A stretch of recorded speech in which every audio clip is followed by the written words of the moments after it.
Chris the Nightmare Ariel, and you're watching Mission Boxing Today on YouTube. Heavyweight boxing fans, what's the deal? All right, so somebody just sent me a link of the Samuel Peter versus Kubrat Pulev, a fight news link showing the picture of the face-off. They did the weigh-in. Samuel Peter came in at 271 pounds. Pulev about 252.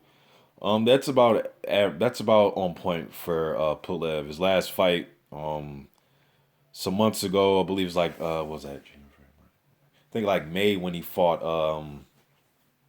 Derek Chisora. He came in at 249. Chisora came into that fight pretty in shape. He was 241 for that fight, but Pulev is usually where he's at, between like that 247 to 252 range. He's always in that range. So this is about right, for a big guy. His last fight was in May. He came in at 249. So 252 is okay. Okay. Now, Samuel Peter though, the 271, I'm kind of worried about the 271. Okay. He just had a fight here not too long ago. October 23rd, he had a comeback fight against Juan Carlos Salas, and he came in at 261 for that fight. In 2014, when he fought Ron Aubrey, Peter came in at 291 for that fight. His last notable fight against Robert Helenius in 2011, he came in at 260. The rematch for Vladimir Klitschko, he came in at 241. In that fight he dropped to Eddie Chambers, he was at 265. So pretty much his history is when he comes in grossly out of shape, he loses those fights. And to me, he's grossly out of shape at 271. I mean, he weighs 10 more pounds than he did against Juan Carlos Salas. And I looked at the weigh-in photo. Has a big gut on him. You know what I mean? Now, usually Peter, he never was a guy that had a crazy-looking six-pack. But you could see some muscles there, some definition there when he was around his 240, 242 range, and that, 238, when he was around that weight, like when he fought Vladimir the first time. You know what I mean? So, I don't know, man. I think this fight, I think he may get stopped on his stool, man. I've already did a prediction for this fight. I'm just giving my opinion about the weigh-in. I think Pulev is going to use his jab, move a little bit, and he's going to puff up Samuel Peter's face, in my opinion, with his jab. And just, Peter has a history of getting his face puffed up when he's taking a lot of jabs, especially when he's fighting bigger guys. And he's susceptible to being held, so that falls right into Pulev's game plan. I mean, you will want Peter to let his hands go on the inside and not do the whole, one punch at a time with the high guard. Peter's pretty patient for a slugger guy. He is pretty patient. I will give him that. He surprised me in that second James Toney fight. Those were some good fights, especially that first one, man. That's one of my favorite heavyweight fights of the 2000, that James Toney versus Samuel Peter fight. But this is definitely not the same Peter we seen 10 years ago, man. Definitely not the same guy. I didn't get a chance to see his last fight in October against the Juan Carlos Salas. I didn't get to see that fight.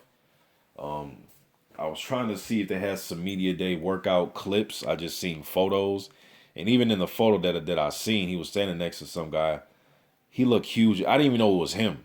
I'm like, damn, that's Samuel Peter. Just looking at his face, it just doesn't look like he's in good boxing shape, man. Now, I know heavyweights, they age differently from the other divisions.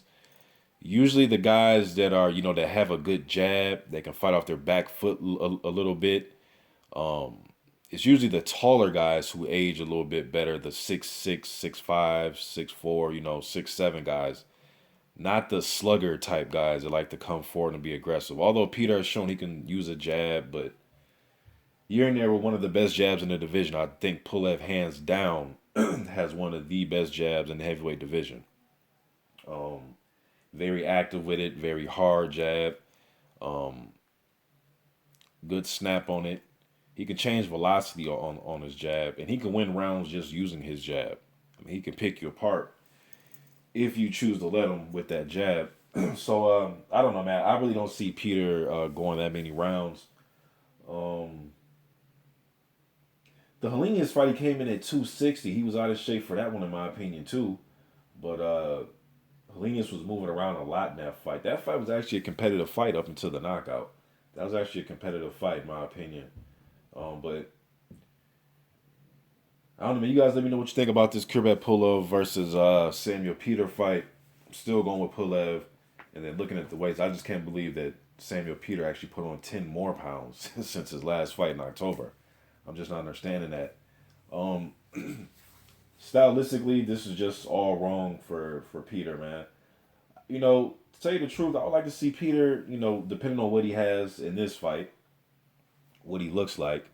Um, I wouldn't mind seeing him fight like a Mir Mansour type or somebody else that's aggressive that likes to come forward. Because style makes fights, man. I like to see him against a Mir Mansour or a Andre Ferdosov or somebody like that. Although I don't think he'll take those type of fights. He's just trying to take high profile fights against top fighters. So I don't know, man. I see Pulev dominating the hell out of Samuel Peter in this fight. Now, if this was Peter from 10 years ago, the best Samuel Peter against the best Pulev, that would be an interesting fight right there. But these two versions of these guys, I'm going with Pulev all day long. You guys let me know what you think in the comment section. I'm out.